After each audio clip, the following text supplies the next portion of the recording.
Եվ բայց մյուս կողմից մի հատ հանգամանք էլ կա, որ այսինքն ես այս առումով շատ հուսով եմ, որ Տրամպը կկարողանա, ըստեղ եմ ասում, որ վտանգը ստեղ է, որտեղ իրանք եթե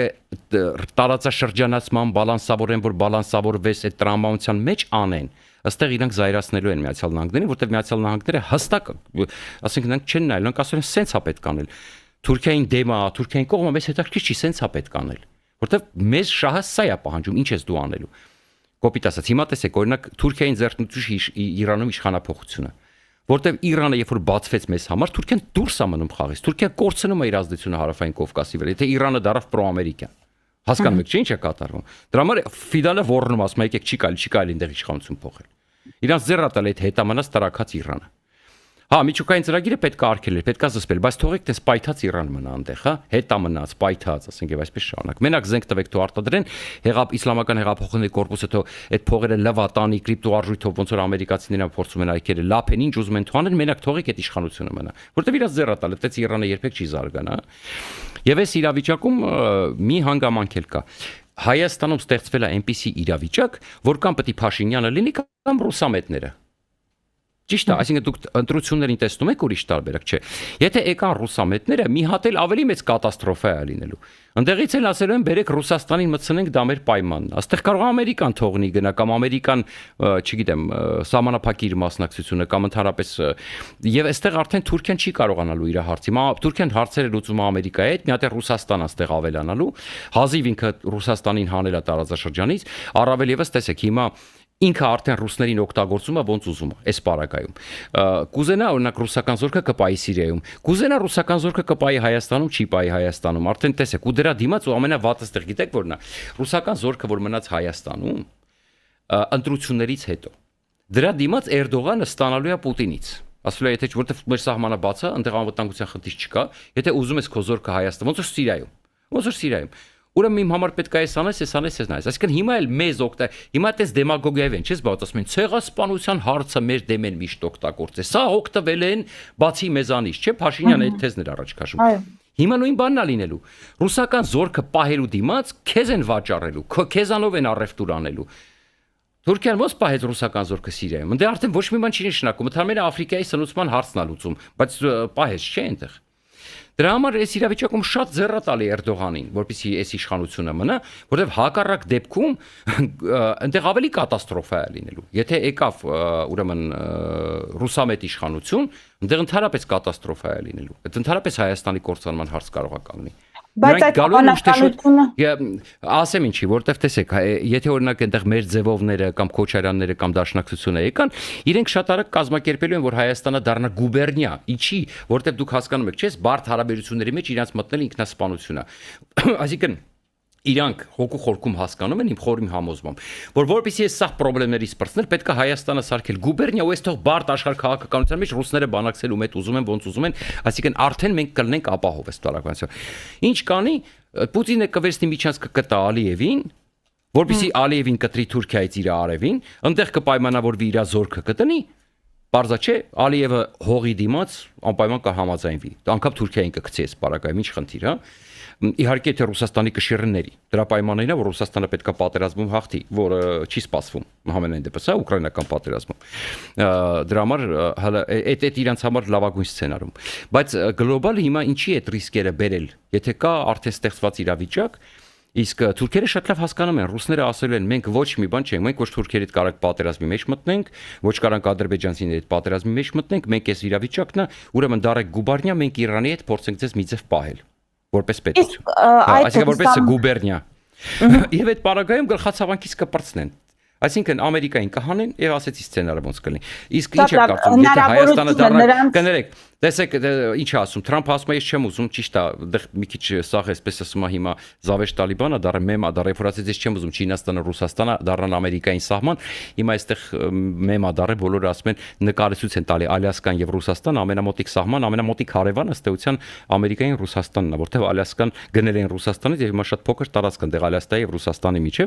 բայց ամեն դեպքում հիմա տեսեք Թուրքիան ուզում է, որ Ռուսաստանը իրան ուղիղ սահման դառնա կողքի կապած, իհարկե ոչ, որտեղ ինքը գիտի, որ մարդես 30 տարի հետո կարող է դրանք ոտի կանգնել ու իր համար նոր վտանգներ կայանա։ Եվ այլև այսպես շարունակ, որտեղ իրանք երկար պատերազմների պատմությունն են Ռուսաստանի հետ։ Իրան բացարձակապես պետք չի, որ Ռուսաստանի հետ ընդհանուր սահման ունենան։ Այդ դրա համար իրան պետք չի, որ ուրիշ ընտրվի, իրան պետք է որ Փաշինյանը ընտրվի։ Ֆելիչե ժամանակակից ատամնաբուժական կլինիկա։ Այստեղ հարմարավետությունն ու խնամքն առաջնային են։ Այստեղ կիրառվում են ատամնաբուժական ամենաժամանակակից տեխնոլոգիաներ, ճշգրիտ ախտորոշում, արդյունավետ բուժում, նուրբ փորձառություն եւ անհատական մոտեցում։ Սկսած սովորական մանրուքներից մինչև առաջադեմ ընթացակարգեր, այստեղ դուք գտնվում եք բարձր որակավորում ունեցող եւ փորձառու ատամնաբուժական մասնագետների ձեռքերում։ Մեր բարեկամական եւ հյուրընկալ անձնակազմն այստեղ է յուրաքանչյուր այցը հաճելի դարձնելու համար։ Ֆելիչե, ձեր առողջ եւ ամենաերջանիկ շպիտը սկսվում է այստեղից։ Եկեք եւ բացահայտեք նորարարության փորձագիտության եւ կարեկցանքի կատարյալ համադրությունը։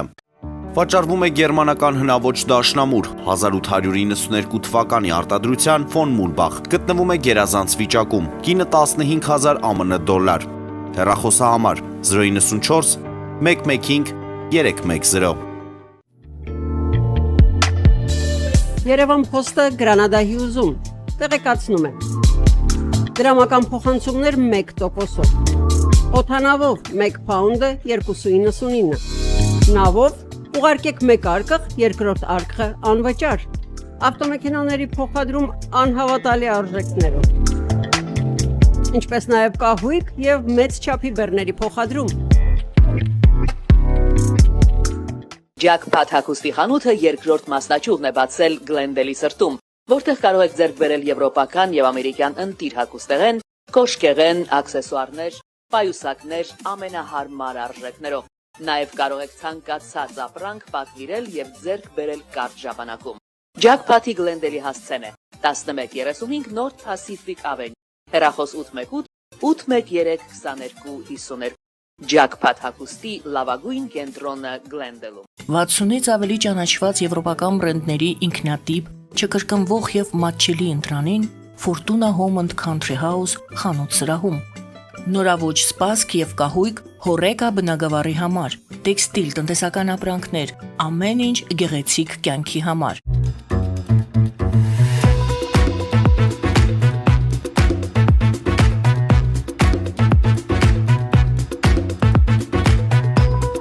Արարատ ռեստորան, ընտանեկան եւ ընկերական ժամանցի լավագույն հասցե, սիրված արտիստներ, հյուրընկալ մթնոլորտ, հարուստ ճաշացան, անմահական խորտիկներ։ Արարատ ռեստորան, հասցեն անփոփոխ, սիրով սպասում ենք ձեզ։ Լավագույն պաղպաղակ, բնական, համեղ եւ մատչելի գներով պաղպաղակը կարող եք ձեռք բերել բոլոր հայկական խանութներում։ Պահանջեք հայկական պաղպաղակ, Թամարա պաղպաղակ։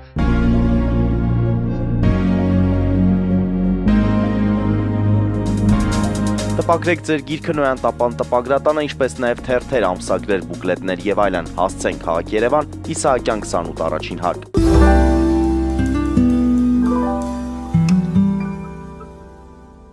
Շատ լավ։ Հիմա փորձենք գնահատել այդ ռուսամետ ուժերի իշխանության գալու հնարավորությունը, հատկապես Սոլովյովի հայտարարությունների համատեքստում։ Այդ հայտարարությունը զուտ անձնական մի հոգու վրդովմունք էր, զգուշացում էր, ինչպես դա ձևակերպենք, ասում է Վենեսուելայի կորուստն այդքան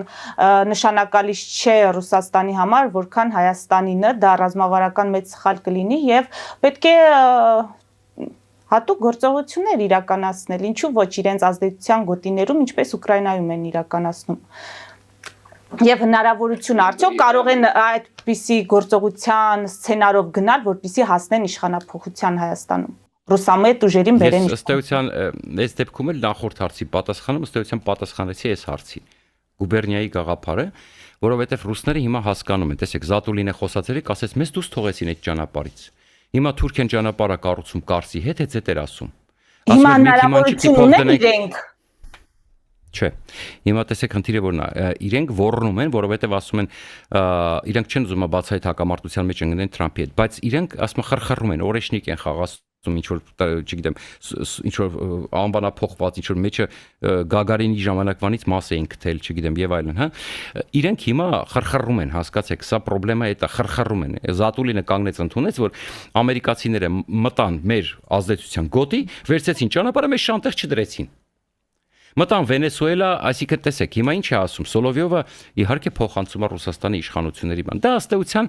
փոքրիկ խրխռոց էր Տրամպի դեմ։ Հայաստանի էլ չէ, իրենք Հայաստանին վախացնելու խնդիր չունեն, Հայաստանում վախեցած են, տեսեք, ասենք նույն ինչա կատարում։ Վախենում են հապկից դուրս գալ, վախենում են ԵԱՏՄ-ից դուրս գալ, գումարած իրենց տնտեսական շահերը, հա։ Միջև մա ինչ որ սառացրել են,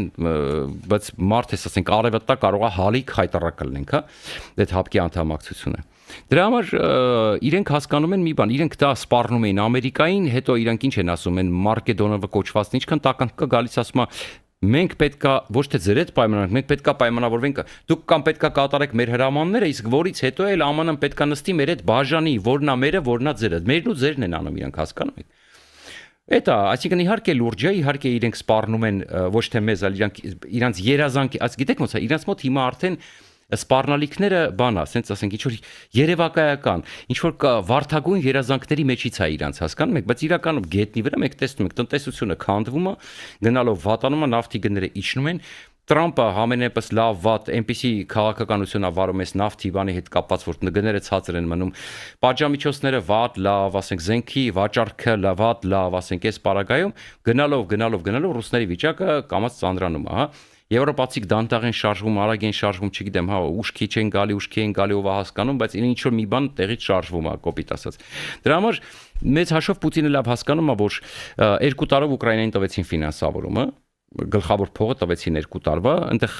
կողքից էլ է գալիս գումարներ, եւ Պուտինը հասկանում է, որ ինքը եւս 2 տարի պետք է ձգի, բայց ինքը արդեն ունի մեծ բյուջեի դեֆիցիտ, խայտարակ վիճակը, շատ մեծ խնդրեմ ունի բյուջեում,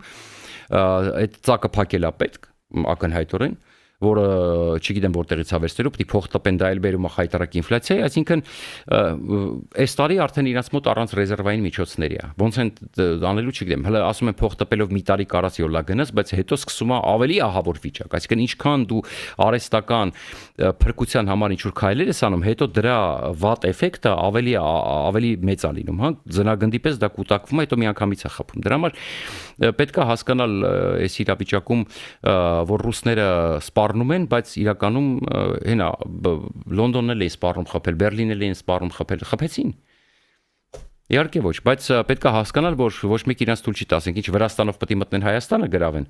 Այդ ինչ սպեցօպերացիա են, թե իրանց տարակած ռազմաբազայով են անելու 3000 պերմյակովներով, ասենք, չգիտեմ, 2000, ասենք քիչ թե շատ Հայաստանը 40-50 հազարանոց գործող բանակ ունի, ասենք ինչ պետք է անեն 2000-ով կոպիտ ասած։ Դրա համար այստեղ իրանց սպառնալիքները ուղղակի են, որ ասում է, չգիտեին, ոնց ասեմ, ճարահացյալ պանիկայից ինչ որ բաներ են սկսում անել, խոսալ, թե տեսեք մենք էլ սենց կանենք, մենք էլ նենց կանենք, բայց ինչպես տեսնում եք, Տրամպը թքած ունի, այս այրեկելի տանկեր վեցրեց ռուսական։ Վերոնիկա իրան ինչ որ էկզոտիկ անուն էր տենց եւ այլ։ Իրանք ինչից են կատաղում։ Տրամպը ասում է, ես Պուտինի հետ լավ հարաբերություններն եմ, սիրում եմ, այո, Զելենսկին պիտի գնա զիջումների, Զելենսկին չի, ինչ որ սենց բաներ է ասում Պուտինի հաճո, բայց անում է ինչ որ անում է։ Անումը ու շանտեղ չի դնում իրանց, այսինքն հասկանում եք, դրա համար պետք է այստեղ հասկանալ, տարբերակել։ Այս հայտարարությունները լուրջ պետք է ընդունեն այն իմաստով, որ շուտով կարող է տնտեսական ճնշումները ուժեղանա Հայաստանի վրա, շուտով կարող է շանտաժները ուժեղանա, շուտով կարող է կամպրոմատների հայտնվի, այո, շուտով կարող է փողեր լցվեն եւ այլն, փորձեն իրենք իշխան, որտեղ եթե Փաշինյանին Ամերիկան ականջից բռնած տանում է այն կողմ, իրանք պետք է ականջից բռնած քաշեն այս կողմ, հա։ Վարեն Չիբուխյան, ամփոփելով մեր հարցազրույցը, այնուամենայնիվ վերադառնանք Իրանում կատարվողին, դուք ասացիք փոփոխությունները, մասնավորապես իշխանության փոփոխությունը բխելու է Հայաստանի շահերից, բայց ինչ գնով է տեղի ունենում փոփոխությունները կամ փոփոխությունների հնարավորությունը, այսինքն քաղաքացիական այդ պատերազմի վտանգը, դա ինչ սցենարներ կարող է ինչ սցենարների արչև կարող է մեզ կանգնեցնել, ինչ խնդիրների արչև։ Մեծ խնդիրների արչև կարող է կանգնեցնել մեզ այն ժամանակ, եթե Իրանում սկսվի քաղաքացիական պատերազմ եւ Իրանը վերածվի Սիրիայի։ Այդ ժամանակ ահռելի վտանգներ կլինեն։ Մեզ պետք է որպեսզի իշխանափոխություն լինի եւ շատ արագ։ Այսինքն չի կարելի, որ եթե այնտեղ տեսեք դրա համար ենթադրվում է, որ այդ սցենարների մեջ թե ինչի Տրամպը հիմա չուզեցավ հարվածել եւ ինչի 12-օրյա պատերազմի ժամանակ Տրամպը թույլ չտվեց Իսրայելին հարվածել մի քանի կարևոր օբյեկտներին, որովհետև դրանից հետո Իրանում կարող է սկսվի ուղղակի քաոս։ Ինչու՞։ Որովհետև Իրանը ունի գազավերամշակման ուրեմն գործարան մի հատ։ Իսկ ամբողջ Իրանը գազի էներգիայի վրա է աշխատում։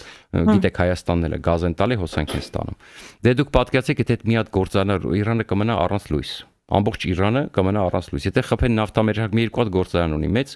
ընդ որում հիմնական մեկից է էքսպորտը գնում, եթե խփեն այդ գործարանին, բարձա ինչա կատարվելու, էքսպորտը չի կարողանալ անել եւ այստեղ արդեն այդ իրենց հանցավոր խմբակցությունների փողն է պակասելու, այդ հեղափոխական կորպուսի հրամանատարների եւ այլն, այդտեղ սկսում մի սուտոցի սկսվի, եթե փողերը պակասի եւ չկարողանան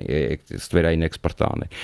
Գումարած եթե ջրամբարներին խփեն, Իրանը ջրի խնդիր ունի եւ այսպես շարունակ, եւ Բանդեր Աբբաս նավահանգիստին, որտեղ էքսպորտն ու իմպորտն հիմնական Իրանի մեծ մասը կատարվում։ Այսինքն կա 3-4 թիրախ, Իրանը շատ խոցելի է, որը հարվածելուց հետո Իրանը կարող է հայտնվի Խավարում, Քարեդարում։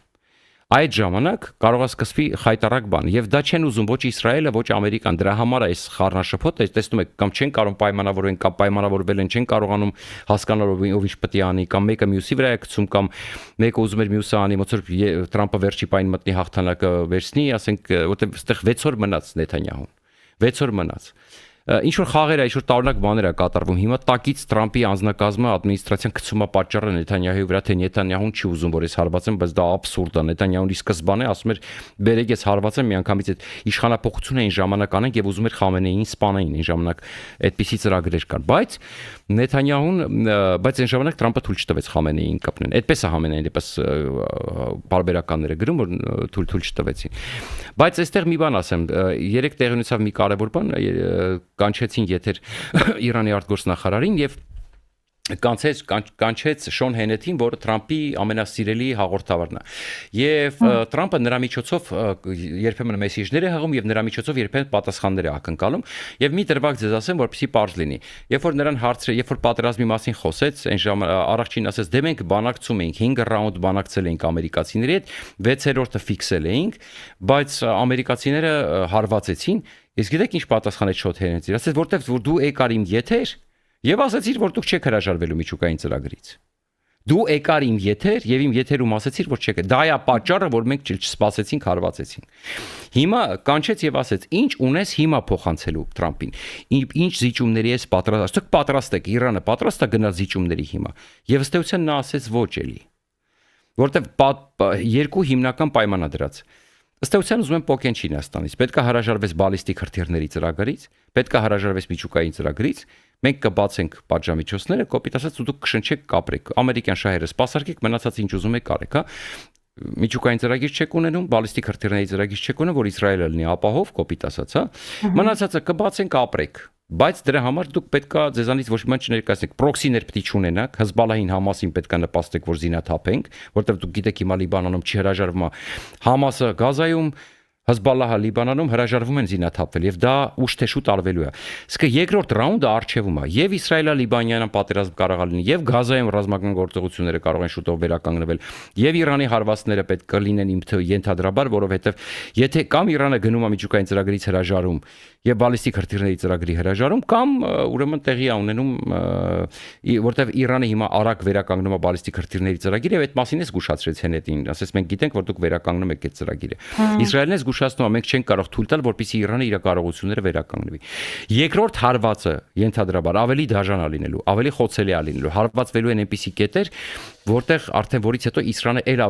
Իրանը էլ ավելի խորը ճգնաժամի մեջ է հայտնվել։ Այսինքն մեծ ձեռնտու է իշխանապողությունը հայերին ամբողջ աշխարհի, որտեղ մենք կունենանք հարևան Իրան, բայց այստեղ էլ մի բան կա, որովհետև հիմա տեսեք, այսօր խոսում էին, որ ասում էին նաև չհարվածելու պատճառներից մեկը այն է, որ առաջին անգամ մենք միջամտեցինք Իրանի իրադարձություններին եւ իշխանության եկան այաթոլլաները Խոմեյնիի գլխավորությամբ, ինչ երաշխիք կա, որ մենք հիմա միջամտենք իշխանապողություն անենք եւ ներսից ինչ որ մի ավելի վատ ծայրահեղական հակաամերիկյան ուժ չգա իշխանության։ Սա էլ են մեկնաբանում, ես չգիտեմ, սա որքան որպես պատճառաբանություն է, ինչ է եւ այլն, բայց դե Թրամփը ինքը ասում է, չգիտես ինչի, շահին չի վստահում, այն դեպքում որ շահը Ամերիկայում ապրած, ասում է ամեն ինչ պատրաստ եմ անել, շահի հեղինակությունը բարձրացնում է, բայց այս Ուիտկոֆը հանդիպեց շահի հետ իբիջայլուց, Շայի որդու նկատի ունեմ, էլի թագաժառանգի, այսպես ասած։ Հանդիպես նրա հետ, ինչ որ բան են քննարկել, հիմա հասկանանք, բայց ինչ որ տարօրինակ բան կատարվում է եւ այս պատմությունը չի ավարտվել հաստատ, սա կարող է հարվածի պատահական, որտեղ մենք գիտենք, որ հիմա գնում են ավիակիչները հարավչինական ծովից գնում են դեպի մերձավոր արևելք։ Մենք գիտենք, որ երկու ավիակիր, կարծում եմ մեկը Ռուզվելտն է, մյուսը մտքից թռավ։ Իսկ դա կարևոր է, այսինքն կամ ամերիկացիները չեն հասցրել ուժերը կենտրոնանան Քաթարից եւ Սաուդյան Արաբիայից եւ շրջակա տարածքից, որտեղ ամերիկան ավիաբազա ունի, այնտեղից անձնակազմը հեռացվում է, որպեսզի պատասխան հարվածների ժամանակ չկպնի։ Համենայնպես մինչեւ այս պահին զեկուցվում է, որ այդ Քաթարից դատարկվում է, մենք չգիտենք, կարող է հարվածը լինի վաղը, կարող է մի շաբաթից, կարող է մի տարուց mid-term election-ից հետո, համենայնպես իրենց հաշվարկներ ունեն, բայց այն որ Իրանը շարունակում է լկտի անալ եւ շարունակում է իրան լկտի պահել, շարունակում է Ռուսաստանին զինել, որը էլի դուր չի գալի ամերիկացիներին, որտեղ իրենք ուզում են պատերազմը ավարտեն, բայց Իրանը շարունակում է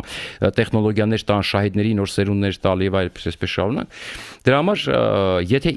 Իրանը չհանգստանա, իսկ Իրանը կարծես չի հանգստանում, այդ հարվածները կլինի։ Իսկ այ հիմա եթե հարվածները լինի հատկապես այս կոտորածից հետո, դա կարող է ժողովրդին էլ մեծ թափով ոտի կանգնի, որտեղ այս կոտորածը ինչ որ արեցին իրանց ժողովրդի նկատմամբ, սա չի մոռանալու ժողովուրդը։ Եվ անգամ այստեղ ռեպորտաժներ են տալի, ինչպես են քրդական Իրանի քրդերը զորքեր ստեղծել եւ ասում պատրաստ ենք կռվել ուրեմն Իրանի իշխանությունների դեմ։ Մեզ զենք է պետք, որպեսզի մենք զենքը տվեք, մենք գնանք իշխանությունը գրավենք։ Կոպիտ ասած, այսպիսի ռեպորտաժներ են արդեն ամերիկյան ալիքները պատրաստում եւ տալի։ Այս խաղը բարդ է, ուրեմն պետք է հասկանալ հիմա ինչ տեղի ունեցավ, դեռ ինչ մտահոգություններ կային, որ այս բանը չհարվածեցին, որտեղ ըստ էության տեսեք, Տրամպը հույս տվեց Իրանի ժողովրդին եւ կարծես խաբեց եւ չարեց։ Հա, այդպիսի տպավորություն է, հա, բայց ես չեմ կարծում, որ այդպիսի հայտարարությունը, ինչքան էլ ինքը էքսցենտրիկ բաներ սիրում է, այդպիսի հայտարարություն, որ ինքը արել է, չմտածված էր կամ չխորհրդակցված էր օրինակ, հա, որովհետեւ եթե դա չխորհրդակցված էր, դա շատ վատ է, բայց ես չեմ կարծում որ այդպիսի հայտարարություն որ գրեց որ պատրաստվեք գրավեք եւ այլ այսպես շարունակ սա գուցե նաեւ եթե ոչ հիմա ապա ապագա շարժման համար է այսպես ասենք հա որ երբ որ ամերիկան հարվածի մարդկաց մեջ մնաց չէ որ Տրամպը ասել է գնացեք գրավեք վերցրեք եւ այլ այսպես շարունակ հա այդ ժամանակ կարող է մեծ ողջավորության պայով գնան եւ վերցնեն գրավեն Ամերիկայի հարվածներից հետո ապրենք տեսնենք ամեն ինչ հնարավոր է ես չեմ ուզում առաջ ընկնեմ բայց այն որ այս պատմությունը ավարտված չի ու այս տարի շատ այսպես ասում հետաքրքիր տարի է լինելու դա միանշանակ